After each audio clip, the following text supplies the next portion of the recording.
तो good morning, नमस्कार। एक बार फिर से स्वागत है आपके अपने यूट्यूब चैनल एम शिक्षा ऑफिशियल पे। और आज हम लोग बात करेंगे टेस्ट नंबर 22 और इसमें टोटल 50 क्वेश्चन होता है, जैसा कि हम लोगों को पता है। और यदि पीछे का टेस्ट का वीडियो आप देखना चाहते हैं तो हमारे चैनल पे अवेलेबल है, आप उसे देख सकते हैं। और पहली बार आए हुए हैं तो अपना प्यार आशीर्वाद बनाए रखें। और चलिए क्वेश्चन नंबर पहला से हम लोग स्टार्ट करते हैं। और इसमें गलत कथन को चुनना है, तो चलिए देखते हैं। विश्वत वृत्त से ध्रुवों की ओर जाने पर तापमान घटता है, ये सही है। और विषुवतीय क्षेत्रों में जनवरी से जुलाई के बीच तापमान में भारी बदलाव होते हैं, ये गलत है। और इस तरह से इसका आंसर ऑप्शन नंबर बी हो जा रहा है। नेक्स्ट क्वेश्चन नंबर 2, सेल में उल्लंघन क्रय होता है। तो हम लोगों को पता है सेल जो होता है ऐसे ऐसे होता है, तो इसमें जो ऊपर वाला भाग होता है इसे बोलते हैं अपनति, और जो नीचे वाला होता है इसे अभिनति। तो ये जो उल्लंघन है इसी को अपनति कहते हैं, यानी ऑप्शन नंबर सी इसका बिल्कुल सही हो जाएगा। बहिर्मंडल में निम्नलिखित गैसों में से कौन सी एक अधिकतम मात्रा में पाई जाती है, यानी बहिर्मंडल में कौन सा गैस अधिकतम मात्रा में पाया जाता है। तो हम लोग को पता है इसमें हाइड्रोजन अधिकतम मात्रा में पाया जाता है।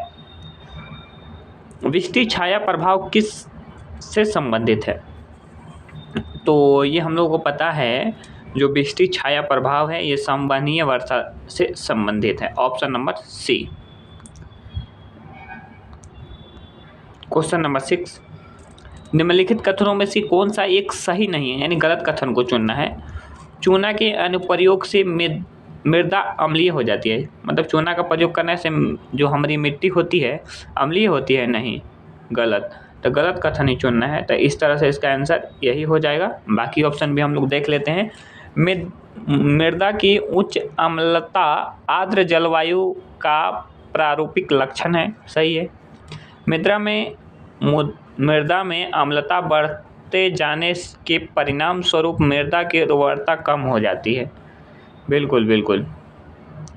चलिए क्वेश्चन नंबर 7, सार्क सचिवालय कहाँ है। सार्क का जो सचिवालय है हम लोगों को पता है काठमांडू में है। कहाँ है? काठमांडू। सार्क का सचिवालय काठमांडू, ऑप्शन नंबर सी। और काठमांडू कहाँ है? नेपाल। नेपाल की राजधानी काठमांडू। क्वेश्चन नंबर 8, मूत्र रोगों में यूरोट्रोपिन बनाई जाती है। तो ये फॉर्मेल्डिहाइड से बनाई जाती है, ऑप्शन नंबर डी हो जाएगा। किसी स्प्रिंग की स्थितिज ऊर्जा उस समय न्यूनतम होगी, माने कोई स्प्रिंग है और स्प्रिंग हम लोगों का इस तरह होता है, तो इसका स्थितिज ऊर्जा सबसे कम कहाँ होगा। तो ये जब अपनी समान लंबाई में होती है, यानी ऑप्शन नंबर सी हो जाएगा। सीधे और आभासी प्रतिबिंब सदैव किससे बनते हैं? समतल और उत्तल दर्पण। समतल और उत्तल दर्पण। और यदि लेंस बोलता तो अवतल हो जाता। विद्युत वायरिंग में जीवन तार, उदासीन तार और भू संपर्कित तार को किस रंग से दिखाया जाता है? तो हम लोगों को पता है जो जीवन तार होता है ये काला होता है, और उदासीन तार काला होता है। उदासीन तार काला हो गया, जीवन तार लाल हो जाएगा, और जो अर्थिंग होता है ये हरा रंग का हो जाता है, यानी ऑप्शन नंबर ए इसका सही हो जाएगा। RH कारक है। RH कारक क्या है? तो RH कारक जो है एक प्रकार का एंटीबॉडी, एंटीजन, एक रोग। तो ये हम लोगों का एक प्रकार का एंटीजन है। क्या है? एक प्रकार का एंटीजन है।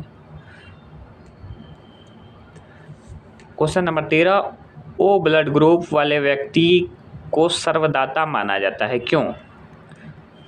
उसके रुधिर में प्रतिजन और प्रतिरक्षी दोनों अनुपस्थित होते हैं, नहीं, उसके रुधिर में प्रतिरक्षी अनुपस्थित होता है।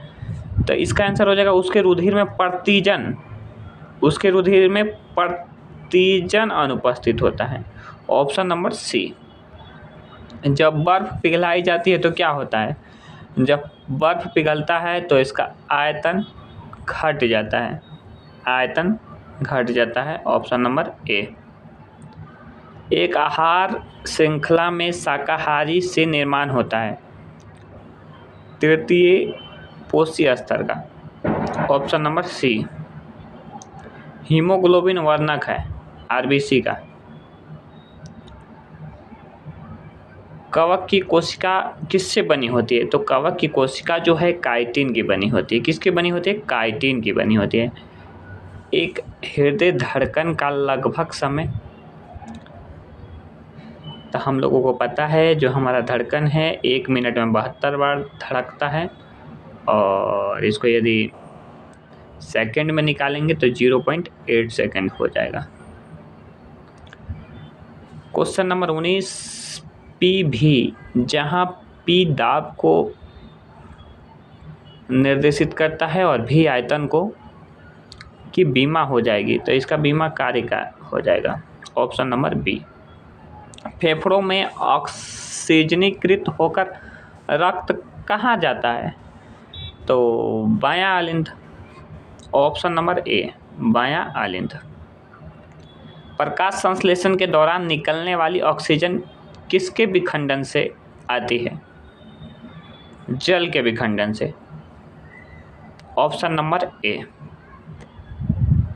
क्वेश्चन नंबर 22, और ये कथन कारण वाला क्वेश्चन आ गया। चलिए क्वेश्चन को देखते हैं।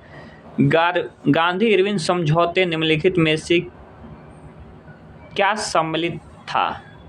राउंड टेबल कॉन्फ्रेंस में भाग लेने के लिए कांग्रेस को आमंत्रित करना।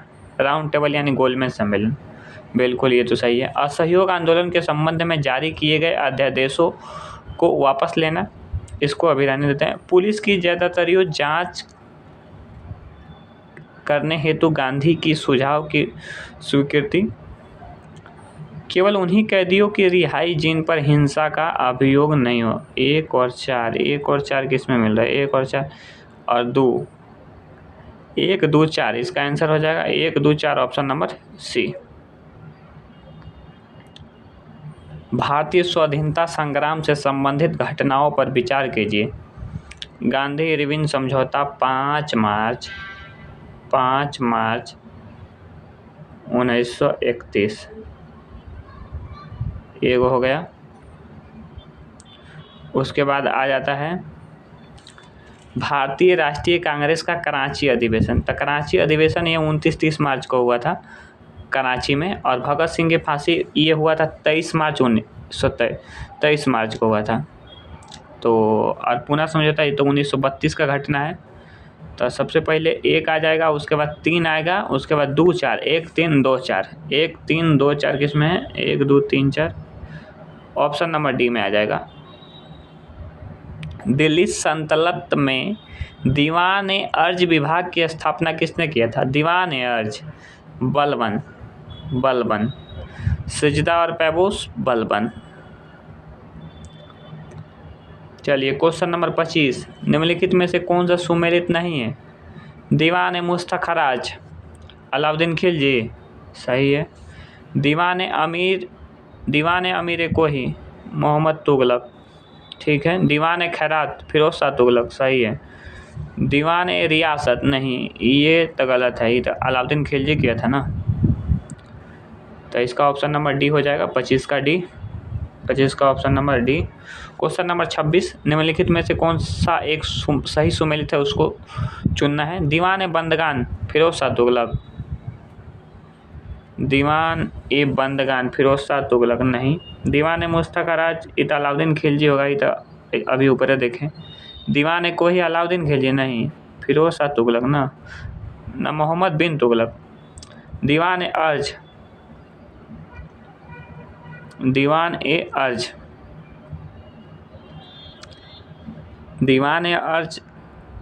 ये तो बलवान का है ना, ये भी गलत है, यानी ऑप्शन नंबर ए सही हो जाएगा। सल्तनत काल में दीवान ए कोही विभाग निम्नलिखित में से किससे संबंधित है? कृषि विभाग से संबंधित है। और कौन चालू किया है? मोहम्मद बिन तुगलक। सूची को सुमेलित करना है, तो चलिए हम लोग मिलाते हैं। तो सबसे पहले हम लोग देख लेते हैं इंसा। इंसा मतलब होता है कागज़ पत्तर जो होता है, यानी सी का दो कौन सा ऑप्शन में? ए में नहीं है, सी में 4 है, सी में 1 है, सी में 1, सी का 2, ऑप्शन नंबर डी ऑप्शन से मार दिए। बाकी और मिला लेते हैं। दीवान-ए-अर्ज सैन्य विभाग था, दीवान-ए-अर्ज सैन्य विभाग था। दीवान-ए-रिसालत ये धार्मिक मुद्दों से संबंधित था। और एक बज रहा है दीवान-ए-वजारत वित्तीय मामलात से संबंधित था। क्वेश्चन नंबर 29, भारत के संविधान के अनुसार निम्नलिखित कथनों में से कौन सा कथन सही नहीं है? पॉलिटी का क्वेश्चन यहाँ से स्टार्ट होता है और इसमें हम लोग को फिर से एक बार गलत कथन को चुनना है। संघ की कार्यपालिका शक्ति भारत के राष्ट्रपति में निहित होती है। बिल्कुल निहित होती है, ये आर्टिकल 53 में है। संसद विधि द्वारा राष्ट्रपति के इतर पदाधिकारियों को प्रकाय प्रदान कर सकती है, बिल्कुल कर सकती है। भारत का राष्ट्रपति संसद के सभी सदस्यों और सभी राज्य विधानमंडलों के सभी सदस्यों से मिलकर बने निर्वाचक मंडल द्वारा निर्वाचित होता है। ये तो गलत हो जा रहा है, क्योंकि यहाँ सभी सदस्यों नहीं, विधानसभा के सभी निर्वाचित सदस्यों और लोकसभा और राज्यसभा के निर्वाचित सदस्यों के द्वारा राष्ट्रपति का निर्वाचन किया जाता है। तो इसमें से गलत चुनना है ना, तो ऑप्शन नंबर सी हो जाएगा। क्वेश्चन नंबर 30, संविधान के उल्लंघन के आधार पर राष्ट्रपति के विरुद्ध किसके द्वारा महाभियोग लगाया जा सकता है? तो सबसे पहले महाभियोग किस आर्टिकल में है? आर्टिकल 61 में है, आर्टिकल 61 में है। और किसके द्वारा लाया जाएगा? तो संसद के दोनों सदनों में से किसी के द्वारा, लोकसभा राज्यसभा दोनों में से किसी भी सदन के द्वारा लाया जा सकता है। क्वेश्चन नंबर 31, भारतीय संविधान में अपशिष्ट शक्तियों के विषय में निम्नलिखित में से कौन सा वक्तव्य सही है? अपशिष्ट शक्तियाँ संघीय संसद को दी गई है, बिल्कुल ये सही है। अपशिष्ट शक्तियों के विषय में भारतीय संविधान ऑस्ट्रेलिया का अनुसरण करता है, इसको अभी रहने देते हैं भैया। एक विषय अपशिष्ट शक्ति के अंतर्गत है या नहीं, इसके विषय में अंतिम निर्णय संसद करती है, नहीं। भारत सरकार अधिनियम 1935 में अपशिष्ट शक्तियाँ गवर्नर जनरल के हाथों में सौंपी गई थी, बिल्कुल। 1 और 4 तो अभी तक सही दिख रहा है। 1 और 4 कोई ऑप्शन है? हाँ, तो ऑप्शन 1 और 4 दिख रहा है। ऑप्शन नंबर सी इसका बिल्कुल सही आंसर हो जाएगा। क्वेश्चन नंबर 32, निम्नलिखित में से कौन सा कथन त्रिशंकु संसद को सही रूप से वर्णित करता है? यानी त्रिशंकु, तो हम बता देना चाहेंगे कि त्रिशंकु संसद उस संसद को कहते हैं जिसमें कोई भी पार्टी का बहुमत स्पष्ट नहीं हो। जैसा कि अभी कुछ दिन, जैसे कोई सरकार गिर गई और नया सरकार का चुनाव हो गया और नया सरकार बन गई, लेकिन जब तक बहुमत साबित नहीं हो जाता है तब तक संसद को त्रिशंकु ही माना जाता है। तो इसका आंसर हो जाएगा संसद ऐसी संसद जिसमें किसी दल का स्पष्ट बहुमत नहीं हो, यानी संशय में हो। अभी वो जो होता है क्या बोलते हैं, सत्यापन नहीं हुआ हो, तो उसे बोलते हैं त्रिशंकु। प्रधानमंत्री को लोकसभा के द्वारा चुना जाता है, संसद के द्वारा चुना जाता है, राष्ट्रपति के द्वारा नियुक्त किया जाता है, लोकसभा के बहुमत पार्टी के द्वारा नामित किया जाता है। तो इसका आंसर हो जाए राष्ट्रपति के द्वारा नियुक्त किया जाता है। क्वेश्चन नंबर 34, संसदीय प्रक्रिया में गिलोटिन का अर्थ क्या है? तो सबसे पहले एक बात हम लोगों को जान लेना चाहिए कि गिलोटिन होता क्या है। तो गिलोटिन जो होता है ये एक मशीन है जिससे कि पहले के समय में अंग्रेज़ों के द्वारा इंग्लैंड में किसी को फांसी की सज़ा दी जाती थी, तो फांसी नहीं, उसका मूड़ी काट दिया जाता था। तो गिलोटिन एक ऐसी प्रक्रिया थी जिसके तहत सर कटने में समय नहीं लगता था और जल्दी कट जाता था, तो उसी को गिलोटिन कहते हैं। तो गिलोटिन का अर्थ क्या, विधेयक पर बहस को बंद करना, बिल्कुल यही हो जाएगा इसका आंसर। क्वेश्चन नंबर 35 देखेंगे। भारत के प्रधानमंत्री के विषय में निम्नलिखित कथनों में कौन सा कथन सही है? प्रधानमंत्री मंत्रिपरिषद का नाम मात्र का नेता है, नहीं, ये तो वास्तविक नेता होता है ना। वह संसद के प्रति उत्तरदायी नहीं होता है। वह अपने मंत्रियों में से किसी को बर्खास्त नहीं कर सकता है। प्रधानमंत्री मंत्रिपरिषद का वास्तविक नेता है, बिल्कुल। ऑप्शन नंबर डी इसका सही हो जाएगा। अब आ जा रहा है इकोनॉमिक्स का क्वेश्चन, यहाँ से स्टार्ट हो रहा है। एक बंद अर्थव्यवस्था, तो जैसा कि हम लोगों को पता है, आयात निर्यात पूरी तरह से व्यापार रुक जाता है तो उसे बंद अर्थव्यवस्था कहते हैं, यानी दूसरे देशों के साथ व्यापार नहीं कराना बंद अर्थव्यवस्था का उदाहरण है। हस्तक्षेप नीति शब्द कौन सी अर्थव्यवस्था से संबंधित है? तो पूंजीवादी। सरकारी प्रतिभूति को तरल माना जाता है, क्योंकि यानी सरकारी कोई प्रतिभूति है तो उसे तरल कैसे माना जाता है? तो सरकारी प्रतिभूति का मतलब कोई भी हमारे पास ऐसा चीज़ है जो कि उसे हम जल्दी से जल्दी उसे पैसा में कन्वर्ट कर सकें, उसी को बोलते हैं सरकारी प्रतिभूति। जैसे में हम लोग कोई LIC पैसा बैंक में जमा करेंगे तो उसको इजीली हम लोग तरल कर सकते हैं। तो चलिए इसको देखते हैं क्या है। ये सरकारी निधि द्वारा समर्थित होते हैं। वे अन्य प्रकार की बचत जमाओं में परिवर्तनीय होते हैं। वे तीव्र एवं सहज विक्रयशील, हाँ, तीव्र मतलब जल्दी, और विक्रयशील, जल्दी बेच के रुपया आ जाता है। तो ऑप्शन नंबर सी इसका बिल्कुल सही हो जाएगा। सकल घरेलू उत्पाद यानी जीडीपी भी दो होता है, एगो रियल जीडीपी, एगो नॉमिनल जीडीपी।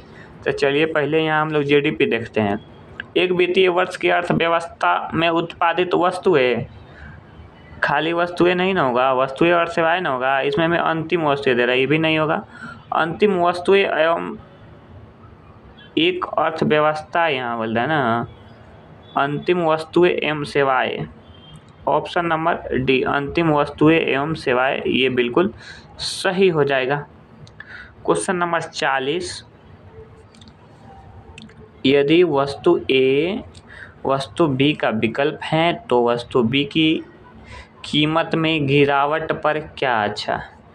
तो चलिए पहले हम लोग इसको समझने का प्रयास करते हैं। यहाँ ले लेते हैं वस्तु ए, यहाँ वस्तु बी। वस्तु ए की जगह हम ले लेते हैं चाय, और वस्तु बी के जगह ले लेते हैं कॉफ़ी, ठीक है। तो यहाँ क्या बोल रहा है, वस्तु बी की कीमत में गिरावट होता है, यानी कॉफ़ी के दाम में गिरावट होगा, तब इसका इफ़ेक्ट क्या पड़ेगा? चलिए ऑप्शन पढ़ते हैं। वस्तु बी की मांग घट जाएगी, इसका दाम घटेगा तो मांग घटेगा नहीं, दाम तो बढ़ जाएगा ना। दोनों वस्तुओं की मांग में कमी आएगी, दोनों को में क्या प्रभाव पड़ेगा? जब एक ही पे न पड़ेगा, दोनों वस्तुओं की मांग में वृद्धि होगी, बिल्कुल नहीं। इसका दाम घटेगा तो इसी का मांग में न वृद्धि होगा।